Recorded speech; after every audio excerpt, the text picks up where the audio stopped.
Hola, ¿qué tal? Mi nombre es Héctor López. Esta es la clase número 7 del curso de Backtrack. El disclaimer: la presentación es con fines didácticos y de aprendizaje. No nos hacemos responsables del mal uso que le puedan dar a la información expuesta.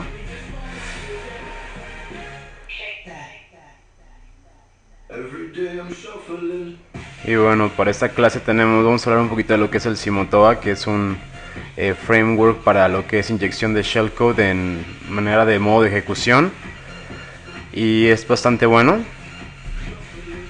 Y bueno, vamos a hablar de malware en general, cómo se clasifica y cómo está compuesto.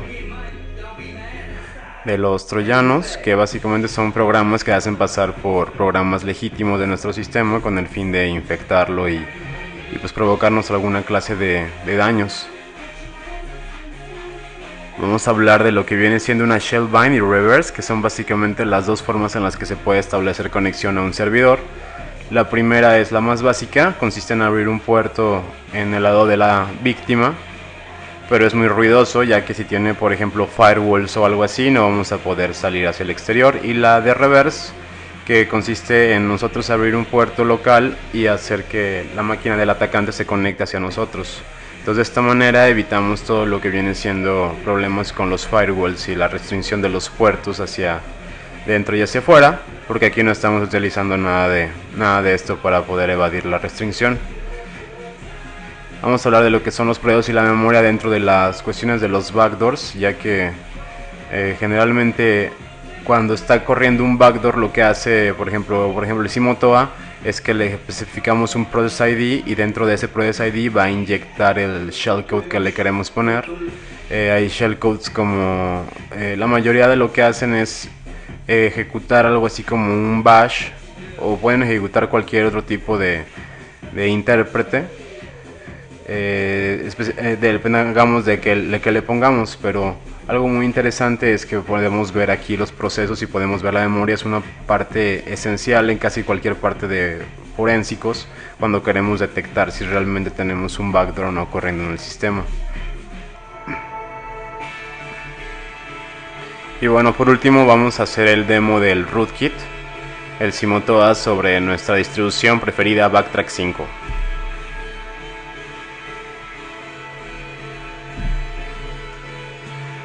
Y bueno, aquí podemos ver básicamente unas fotos de cómo eran antes los troyanos. Sobre todo el que fue muy famoso fue el NetBus, porque hace tiempo pues las conexiones eran por dial-up y este se hizo muy común.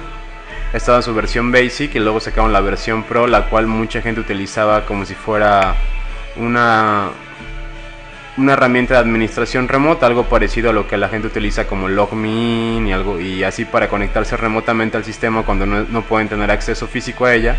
El NetBus era uno de los primeros troyanos que permitía hacer esto pues de manera gratuita y además con funciones más curiosas, ¿no? De hecho, podías abrirle el CD-ROM a las personas, podías congelarles la pantalla, volteárselas de cabeza, podías entrar al registro, podías checar sus listas de procesos, y no sé, si estaban navegando en internet nomás les borrabas esa ventana. Y pues recuerden que antes no había tanta memoria RAM como ahora, entonces si tumbabas un programa o tumbabas una tarea, la persona después de 5 o 10 intentos se frustraba y ya mejor desistía de seguir trabajando. Y bueno, en la ventana de abajo, en la que se ve es el Server Configuration, se puede ver los settings básicos que se le pueden configurar a un NetEvil, que NetEvil era uno de los programas que tuvieron más éxito también a nivel de los troyanos. Y bueno, podemos ver que el puerto que utiliza es el puerto 666, lo cual es también bastante cómico. Y el mismo configurador del server trae opciones para cambiarle el icono, como si fuera un archivo de WinRAR, como si fuera un setup.exe, o como si fuera una actualización de Windows Update. Entonces nos brinda más o menos como unas 6-7 iconos distintos de sistema, para poder hacer como camuflaje de la aplicación. Entonces, una vez que ya tenemos el servidor configurado, le podemos las opciones que nos interesen. Por ejemplo, podemos ver que algunos tienen opciones para matar los antivirus. De hecho, hay unos que hacen el bypass del User Control Access que tiene el Windows 7, y hay unos que tienen el keylogger integrado. Entonces, bueno, pues, si se fijan, la tendencia de los troyanos complejos ya venía desde antes, o sea, desde el tiempo del dial-up, que se volvió muy famoso, que cualquiera tuviera su conexión marcando un número telefónico, aunque se utilizara el uso de la línea telefónica, ya era posible utilizar el tipo de herramientas de administración remota y obviamente pues en aquel entonces por los anchos de banda y todo eso, el VNC no era tan utilizado como ahora. Ahora nos conectamos por VNC a cualquier servidor y le podemos poner un setup de la resolución completa de nuestra pantalla y no sentimos mucho lag, que lag es como retraso de paquetes. Y bueno, siguiendo con el curso, también podemos ver que tenemos lo que vienen siendo keyloggers por hardware, que estos no son muy utilizados porque son más costosos y la gente generalmente no quiere invertir. Entonces estos hardwares lo que hacen es que se colocan antes en este caso ahí podemos ver uno de modo PC2, entonces se conecta como si entrara al módulo, como si fuera simplemente un modulito, como una extensión del cable PS2 que tienen los teclados normales. Hay otros también que son por USB y bueno, hay mucha variedad ahorita ya como de hardware malicioso que sirve precisamente para eso, para poder tener como acceso a lugares que pues más bien de una manera muy básica y sin hacer mucho ruido a nivel software a veces podemos simplemente conectar, y si están los plugs descubiertos, que en muchos sistemas no lo deshabilitan. Como política de seguridad en muchas empresas lo que hacen es precisamente esto, hacer una política de que no se permita el uso de dispositivos USB externos a la organización, a menos que estén verificados, con el fin de que pues, la gente a veces no se robe código, porque estuvo muy de moda en Estados Unidos que los robos de propiedad intelectual se hacía en los mismos iPods de los usuarios, cuando ahí agarraban y se ponían 5 o 6 gigas de todo el código fuente a la empresa y lo sacaban como si fuera una canción, ¿no? Entonces todo este tipo de cosas ya ha estado desde hace mucho tiempo y el hardware ha sido una manera en la cual se fuga la información de una manera muy rápida. Y bueno, siguiendo un poco, pues también tenemos que Google ha aparecido, ¿no? Ahora esto de qué beneficia o en qué no beneficia, hay unas técnicas que se le conoce como Google Hacking, que básicamente es utilizar los motores de internet para poder buscar sintaxis que perjudiquen o nos ayuden a buscar cosas específicas en el software.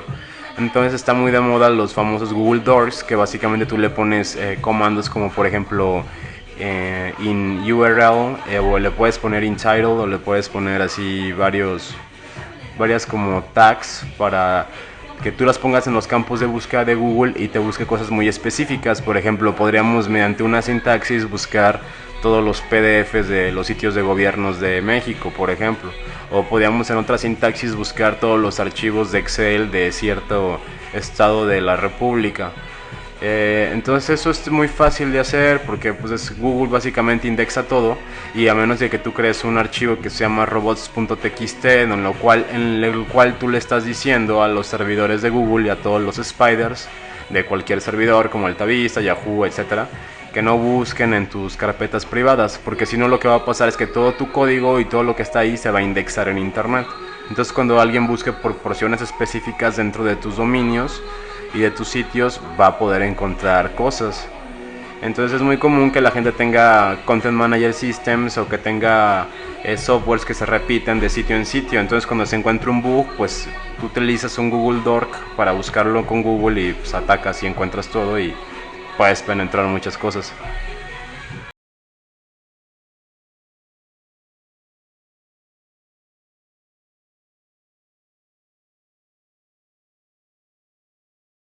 Tenemos que algo que está muy de moda ahora en Windows 7 es el WAC, que es básicamente una nueva protección que le pusieron. Microsoft se ha interesado mucho en la seguridad de los usuarios últimamente, desde que empezaron las academias latinoamericanas de seguridad informática y todo ese tipo de shows. Y ahora lo que han logrado es que ya salieron como cosas embebidas, ¿no? Ya tienen su propia herramienta de detección de malware, que es gratuita. y también el Windows Defender y el firewall integrado, y bueno, ya le han ido integrando cosas por default, lo cual es bueno porque en las versiones anteriores todo era independiente, ¿no? O sea, si querías un firewall tenías que contratarlo a un tercero como McAfee, Symantec, y ahora ya Microsoft cada vez pone más cosas, pero bueno, a final de cuentas las protecciones de Microsoft apestan y siempre se pueden romper, y bueno, en este es el caso, ¿no? Y otra cosa que vemos muy a menudo es la cuestión de los transportes, de cómo se transporta ahora nuestro software. Y pues mucha gente utiliza el de facto, el Office y archivos de pues hojas de documentos, lo que vienen siendo archivos de PowerPoint, Excel, Office Note, Access, todo ese tipo de archivos. Y bueno, para todo ese tipo de programas a veces hay exploits dedicados. Entonces a veces tú no importa qué sistema host tengas, o sea, no importa que uses Linux, Windows, Mac, porque a veces, o sea, aunque tú tengas una cierta versión de plataforma de hardware o de software, utilizas programas en común que se utilizan a lo largo de múltiples dispositivos. Por ejemplo, cuando sale una vulnerabilidad hace tiempo en lo que viene siendo Adobe Flash, y como se podrán imaginar, pues afecta obviamente a todos los browsers, porque todos usan Flash para ver las famosas peliculitas de YouTube y etcétera, ¿no?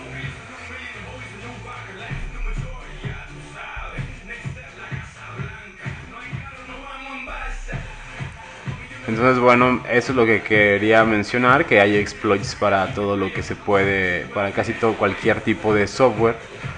Y ahorita les voy a enseñar que pues, es muy fácil encontrar cualquier software como este.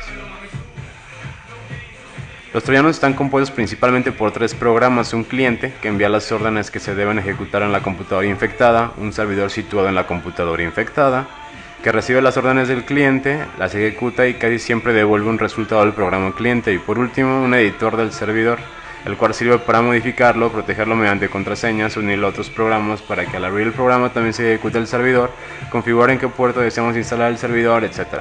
Bueno, todo este choro básicamente es lo que ya les mencioné anteriormente, que todos los troyanos te dan así como que una manera, a veces en un GUI, en una Graphic User Interface, que tú puedes modificar cómo va a ser el servidor. Algunos no lo hacen de esta manera, y de hecho los más efectivos son obviamente los que nadie conoce, ¿no? Es como cuando dicen, oye, ¿cuál malware va a ser más efectivo? Pues obviamente el que está más ofuscado o el que está más hecho por un cierto usuario o modificado, porque los que se utilizan a lo largo de internet, pues obviamente ya hay firmas para detectar estos. Entonces lo que se busca hacer es precisamente crear malwares indetectables. Ahora, ¿cómo hacemos esto de los malwares indetectables? Pues hay muchas maneras. Todo esto se basa mucho al encoding. Por ejemplo, el encoding es la manera en la que se guardan los caracteres, la memoria o las instrucciones en un sistema. Llámese lenguaje de programación o segmentos de memoria o lo que ustedes quieran. Entonces, por ejemplo, un rootkit o un troyano más elaborado para que funcionara como una puerta trasera para que el atacante pueda entrar sin que las personas se den cuenta, sería, por ejemplo, a lo mejor un malware que nosotros hagamos que esté utilizando un encoding o un algoritmo, no sé, del que ustedes quieran, y que esté utilizándolo en un puerto no muy común, que no utilice ningún otro troyano. ¿Para qué? Porque por ejemplo, si en este caso nuestro administrador de sistemas o la persona que estamos atacando llegara a utilizar sistemas de defensa como el que mencionamos en la clase anterior, que es el RK Hunter, lo que vimos que hace es que busca por puertos específicos y por comportamientos específicos del malware que ya tiene detectado en sus firmas y en sus bases de datos. Entonces, por ejemplo, va a intentar buscar todo lo que, ahora sí que, por ejemplo, que el troyano NetEvil, ¿dónde está y en qué puerto está? Y buscar su comportamiento, que el NetBoost, que el Sub7, que el Bugorifies. Y hay un montón de rootkits conocidos y troyanos conocidos. Entonces, lo que buscaríamos nosotros hacer es simplemente migrarnos a un proceso que no se van a dar cuenta. ¿A qué me refiero con esto? Pues supongamos que el Postgres o que ese usuario tiene un servidor web que continuamente está corriendo a lo mejor un Tomcat, un Apache, un MySQL, ciertas cosas. Entonces, si nosotros bindeamos nuestro shellcode y lo inyectamos directamente en un proceso de MySQL, el agente o el administrador, aunque sea muy bueno, cuando le ponga el comando top o cuando liste la lista de procesos o utilice su task manager o cualquier cosa que utilice para visualizar los procesos, va a notar que hay otro proceso más de MySQL y eso no le va a sonar pues nada, no le va a sonar como si fuera algo malo, ya que la gente está acostumbrada a ver ciertos procesos correr en ciertos puertos. Entonces lo que buscaríamos hacer con un shellcode, más bien con un malware indetectable, es eso, es inyectarlo en ciertos procesos que pues, la gente esté utilizando comúnmente y que no se dé cuenta. Ahora podemos inyectarlo en dos procesos temporales o procesos ya que se quedan para siempre. Ahorita lo vamos a ver un ejemplo más práctico, así que vamos a brincarnos al slide. Ok.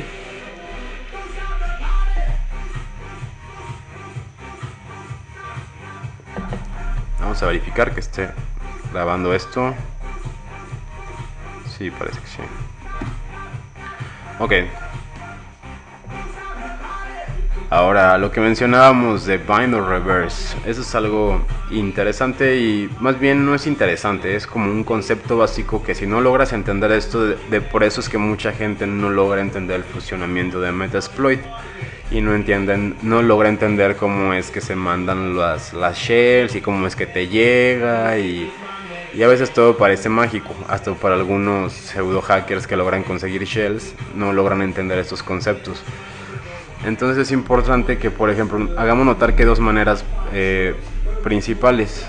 Hay otras, que no todo es bind y reverse, algunas pues, se podrían catalogar como reversa con proxy o bind con proxy, o utilizando una red peer-to-peer, o utilizando a lo mejor túneles de Secure Shell. Entonces hay varias maneras de tunelear todo esto y de irlo haciendo cada vez más complejo. Pero para fines básicos, si apareces por cuestiones de tiempo, no conviene mucho hacer lo que vienen siendo los proxies. Cuando estamos utilizando proxies, depende de la cercanía y la latencia que tengamos hacia el proxy, el cómo nos va a funcionar. Entonces supongamos que nos estamos conectando a un proxy de China y que no tiene muy buena latencia y nos da una latencia como de unos 600 milisegundos o más. Cada que lo estemos utilizando para entrar a cierta página puede que no nos funcione.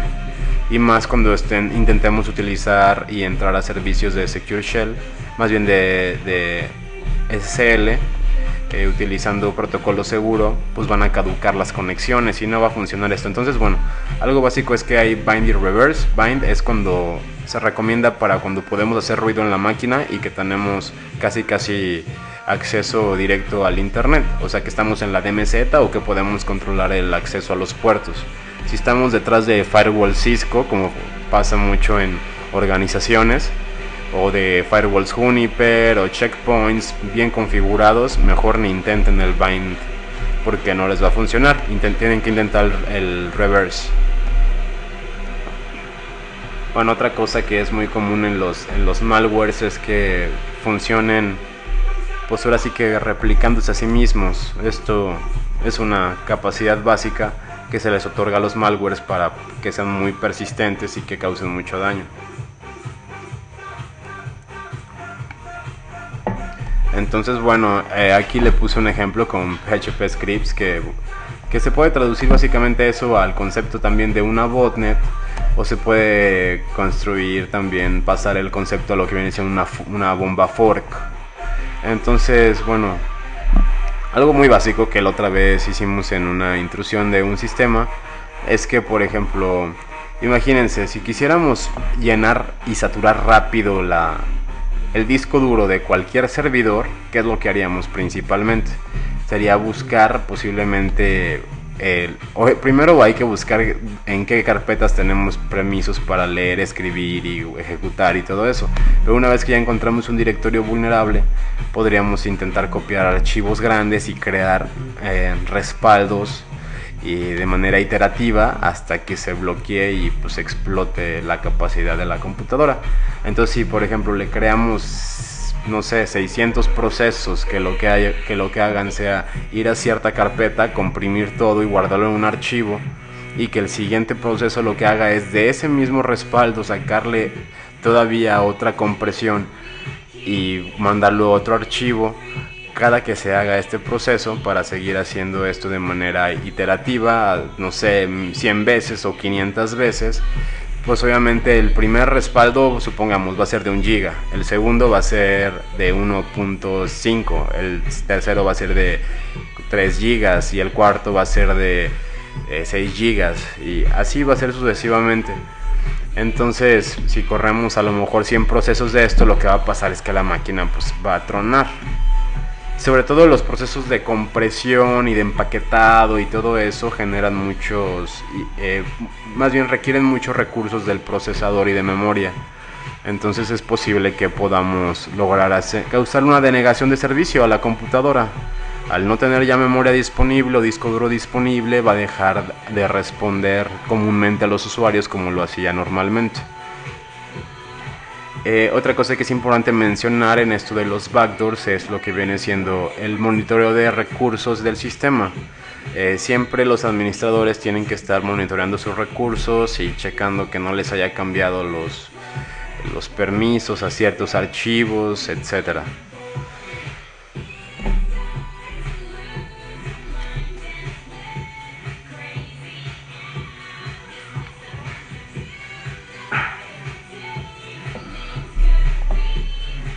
Bueno, y ahora que nos vamos un poquito a la parte de hablar de cómo sería el forénsico de este tipo de cosas, pues obviamente mucha gente dice, es que todo está en la memoria RAM, ¿no?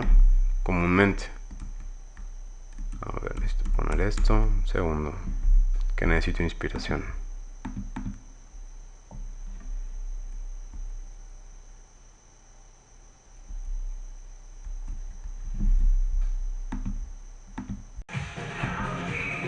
Y bueno, listo, ya regresamos con nuestro último slide, en el cual estaba mencionando la parte de cómputo forense. Algo que pasa mucho es que se pierde la memoria RAM. Entonces en la memoria RAM están corriendo todos los procesos que actualmente el usuario está ejecutando. Es decir, si nosotros podemos hacer esto, que es muy complicado, pero mucha gente ya lo ha logrado hacer. De hecho, esto se presentó como una prueba de concepto creo que primero fue en un Computer Chaos Club y luego se pasó al DEF CON, o no sé si fue primero en un DEF CON, pero ahí se presentó la técnica. Entonces, esto cómo lo pueden hacer de una manera rápida en su casa y con cosas baratas. Pueden utilizar lo que es un aire comprimido. Entonces esto lo tendrían que hacer rápido. Es decir, si una máquina que no quieren que se pierda a lo mejor la contraseña de inicio, que va a estar básicamente en la memoria RAM, lo que podemos hacer es rápidamente reiniciarla, sacar la memoria RAM muy rápido, voltear nuestro aire comprimido y aventarlo sobre el chip, sobre la memoria RAM, pero mucho. Entonces lo que pasa cuando tú volteas el aire comprimido es que sale como la sustancia que es que lo que va a hacer es enfriarla a muy baja temperatura. Creo que es abajo de los 0 grados centígrados. Entonces cuando la memoria se mantiene fría, tarda más tiempo en que se borre la información de esta. Entonces es algo, pues, es un truco interesante, está divertido. Digo, yo no lo he intentado para la cuestión de utilizar un file vault o algo así. Una vez lo intenté, pero no obtuve mucho resultado, porque generalmente a veces el Windows no hace bien el trabajo de borrar todo de la RAM. Entonces cuando tú en una máquina común a veces reinicias con un sistema de recovery y pides que te haga un dump de toda la memoria RAM, generalmente te la va a sacar toda. O sea, con que simplemente la reinicies y le pongas el dump de la memoria RAM, no vas a ocupar a congelar todo esto de la memoria RAM. Pero posiblemente en laptops que tengan sistemas de protección más avanzados como TrueCrypt o el File Vault en la Mac o como el BitLocker, creo que se llamaba en los ambientes Windows, entonces sí podría ser conveniente ese tipo de ataque del Cold Boot, que es muy interesante. Y bueno, por la parte de presentación es todo. Vamos rápido con la demostración del Simotoa.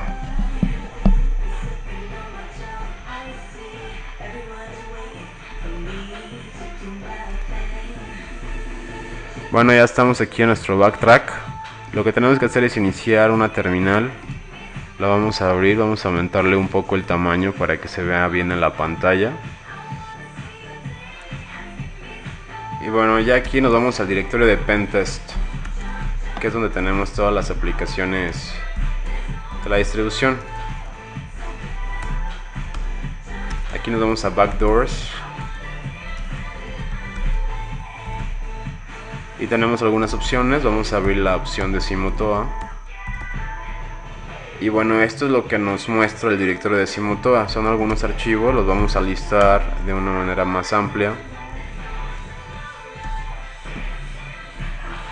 Y podemos ver que consta de un ejecutable. El Simotoa tiene ahí su header en su archivo de C, su versión ya compilada, tiene su makefile, su cabecera de los payloads, su cabecera de la personalización y un script que está hecho en Perl. Son básicamente los archivos que contiene el Simotoa. Y bueno, les recomiendo a la gente que ya le quiere echar un clavado más cercano, pues igual los pueden abrir y leer un poco, ¿no?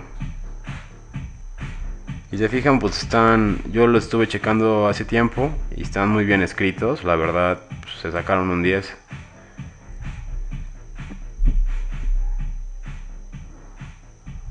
Y bueno, una vez que tenemos esto, vamos a proceder al uso de la herramienta.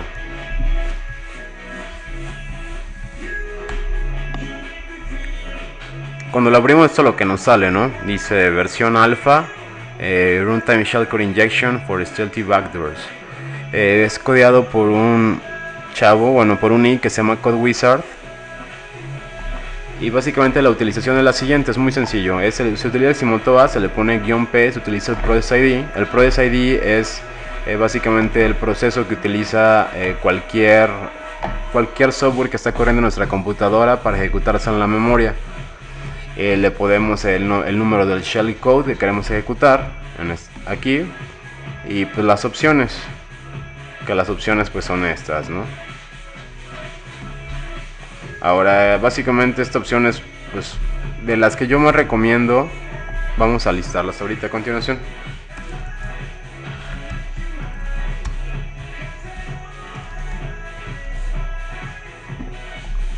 Contiene esas opciones, van del 0 al 10. Las primeras 3 son para bind, la tercera es para connect back, bueno, en este caso la cuarta. Y bueno, tenemos una opción que lo que hace es crearnos un servidor web, lo cual está bastante interesante. Ahorita vamos a hacer una demo de esto. Podemos crear con la opción 8 una fork bomb, y pues eso también es muy interesante. La opción 9 nos permite abrir el CD-ROM haciendo un loop.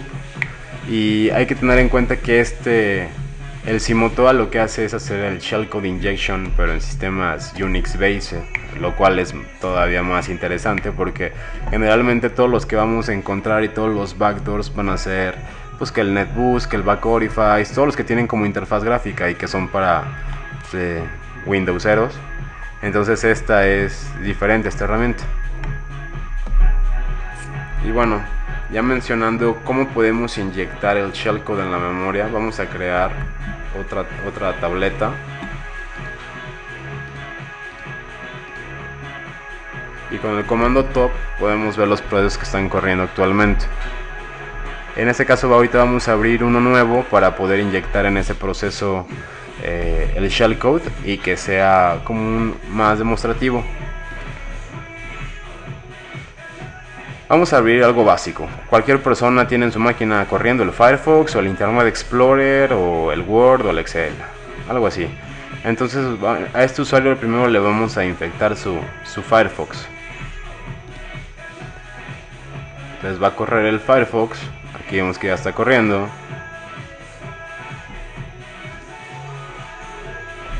Automáticamente aquí en el top me aparece ya el Firefox. Aquí está Firefox Bin. Y su process ID es el que está aquí. Aquí dice PID. user, está también el porcentaje de CPU, de memoria que está utilizando y el comando que está requiriendo para ser utilizado. Entonces, este nos sirve para ver en tiempo real el top y se está actualizando constantemente. Esto es útil para cuando estamos monitoreando cuestiones como el benchmark o que un procesador nos esté tragando más recursos de los que debe de tragar y todo esto. Pero bueno, con el PC-AUX también podemos listar procesos. En este caso aquí nos muestra que está el Firefox corriendo.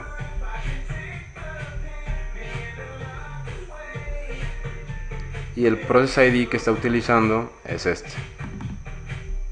Pues vamos a copiar el Process ID y vamos a proceder a inyectar con el Simotoa un backdoor ahí. Entonces vamos a poner "-p", pegamos nuestro Process ID,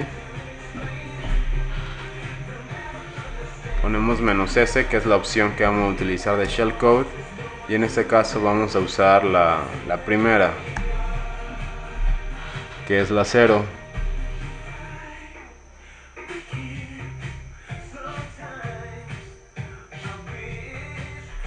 Ya lo único que tenemos que utilizar aparte de eso es el puerto, y vamos a ponerle el puerto. Aquí hay dos maneras. Cuando pensamos en un puerto, podemos pensar en los comunes para que sea transparente y que sea fácil de que pues no pase por un detector a lo mejor de malware. Podría ser el 80, el 443, el 21 de FTP, o hacerlo pasar por un telnet o por un servidor de proxy, un squid o algo así. Pero también podemos ponerlo en un puerto simplemente que no esté utilizado. En este caso voy a tratar de utilizar el 777.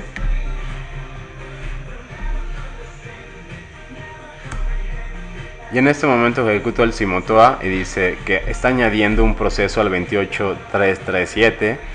Me dan la información de los registros, me da el value de mi X, de mi ESP, me da varios resultados en hexadecimal de segmentos de memoria, y aquí me dice cómo inyectó y dónde inyectó, y bueno, aquí me dice el resultado, ¿no? Que el resultado es que esté infectado. Ahora, ¿cómo puedo verificar que esto sea cierto? Vamos a abrir otra consola y vamos a marcarle con el netcat. Pero en este momento ya tenemos otro proceso, si ustedes lo pueden ver ahí, bindeado de nuestro propio Firefox, pero al usuario no le está apareciendo nada. El comportamiento del Firefox pues es normal, en ningún momento se siente que haya algún problema. Y eso es algo importante pues para la ejecución del backdoor, que lo hicimos de manera muy sencilla, y pues aquí ya lo tenemos infectado. Ahora, ¿cómo lo podemos verificar que esto esté funcionando?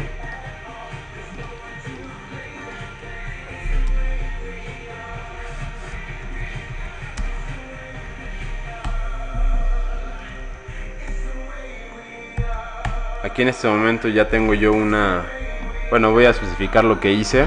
Le di un netcat a mi dirección local en el puerto 777, como antes especificamos en el Simotoa, que ya fue el que lo infectó. Y aquí le especificamos nosotros el puerto. Si aquí yo lo hubiera puesto 555, hubiera sido ese puerto. Si lo hubiera puesto 80, hubiera sido el puerto 80. Obviamente el puerto 80 no sería precisamente tráfico de HTTP. Entonces, si tenemos un administrador que esté utilizando un analizador de protocolos como el Wireshark o algo así, podría detectar que es una comunicación en plain text con el netcat.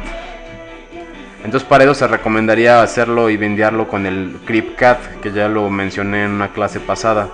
Pero eso ya lo que haría es solamente, obviamente, elevar la complejidad del ataque y hacerlo mucho más efectivo. Pero de manera básica aquí ya tenemos una terminal, ya le ponemos whoami, dice que soy root. Podemos bajar al directorio raíz, podemos listar, podríamos checar cualquier cosa.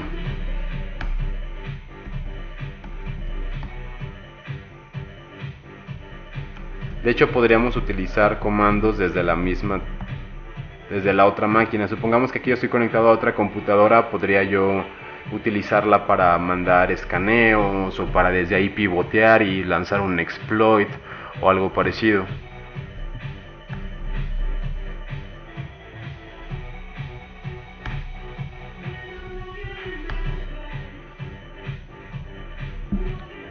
Ok, ahora vamos a utilizar el Simotoa para hacer lo mismo pero con otro proceso.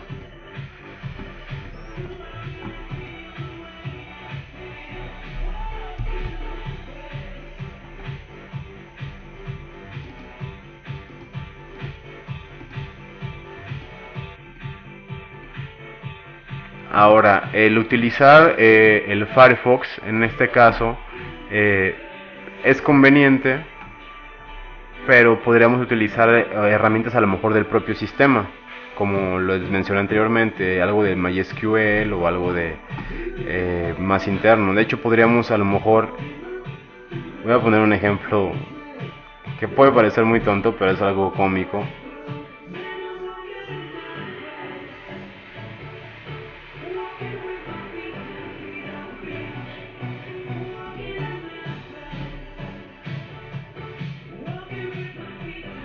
Aquí estamos corriendo el ZenMap y obviamente el ZenMap, como cualquier otro proceso, pues nos ocupa un Process ID. Entonces también lo podríamos nosotros bindear al proceso del ZenMap. Aquí le voy a cambiar el puerto para que sea el 886. En este momento me dice que está infectado.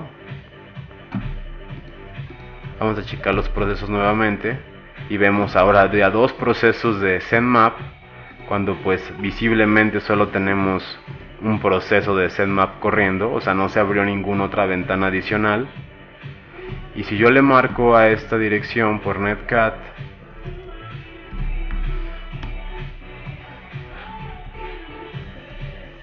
podemos ver que recibimos una shell y que tenemos permisos de root y que obviamente podemos hacer todo lo que se nos dé la gana. Podremos hacer un RM y borrar todo, pero no queremos hacer eso.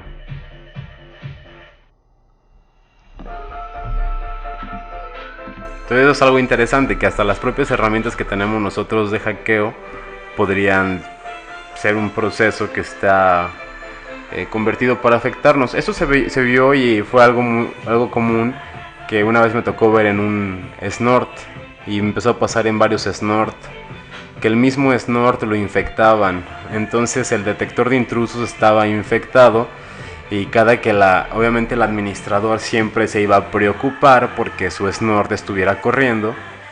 Entonces, si por ejemplo, si por alguna cosa al atacante se le fregaba su malware o algo, de todas maneras el administrador se iba a estar encargando de que siempre estuviera online su máquina y que estuvieran los procesos de snort corriendo, y posiblemente algún proceso de snort ahí va a tener la shell inyectada, y es al que se va a estar conectando el atacante, ¿no?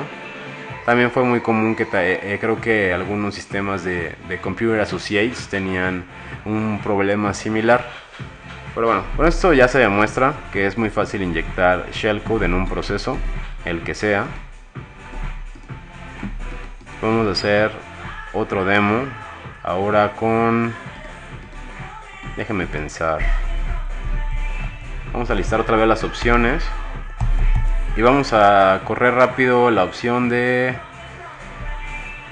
6. Y lo que va a hacer es crearnos un servidor HTTP.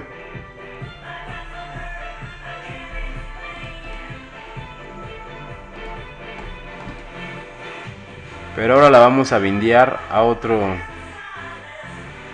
aplicación.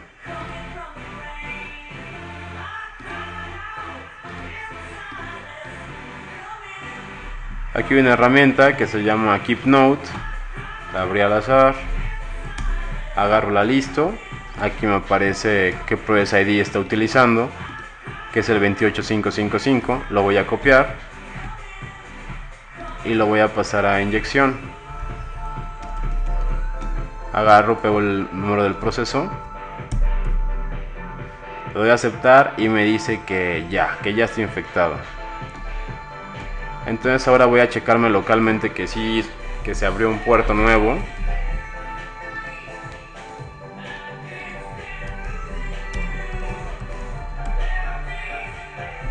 Y aquí me aparece que estoy corriendo el puerto 8800, que es el equivalente a un Zoom Web Admin, pero obviamente aquí no somos ni una plataforma Zoom ni nada de eso.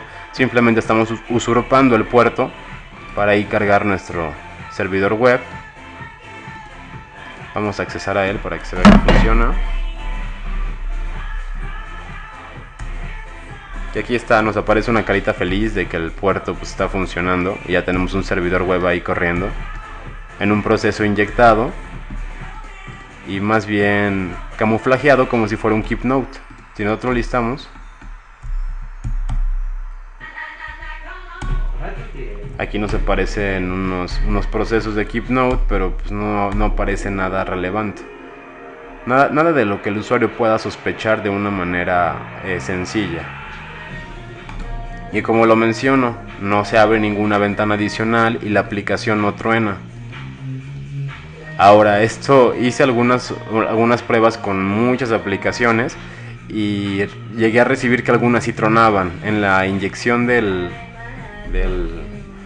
shellcode en runtime, la aplicación se crasheaba. Entonces, bueno, todavía eso es más chafa, ¿no? Pero porque a lo mejor ahí podríamos tratar de ubicar en el código algo que nos ayude a elevar privilegios y rutear el sistema, pero ya no me puse a checarle con más detalle.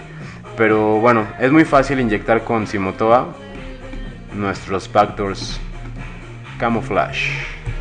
Y vamos a ver qué otras opciones tenemos que podemos utilizar. Está lo del connect back. Están estas que pues no las voy a utilizar, pero ahí se las dejo para que las chequen, que es la de abrir el CD-ROOM o la de hacer un ruido en la computadora. Ahora, como brindan la librería, sería muy fácil que nosotros, por ejemplo, y se nos ocurre algo, pudiéramos hacer la opción 11, ¿no? Y que la opción 11 fuera a lo mejor un bind del shell, pero a lo mejor que en vez de utilizarlo con netcat, que forzara al usuario a utilizar cryptcat y que fuera por el puerto 443 o que fuera por un puerto utilizando SSL. A lo mejor eso podría ser interesante. Y bueno, espero que les haya quedado claro el uso de la herramienta y espero que no los haya aburrido. Y les quiero dar las gracias porque pues he tenido muchas descargas de todos ustedes y pues cada vez vuelven más populares los videos. Y también muchas gracias a Dragonjar, que se ha encargado de estar subiendo un mirror también él de todos los videos. Y la verdad pues muchas gracias a todos y esperemos seguir con las 20 clases, que todavía nos faltan muchas. Gracias y hasta luego.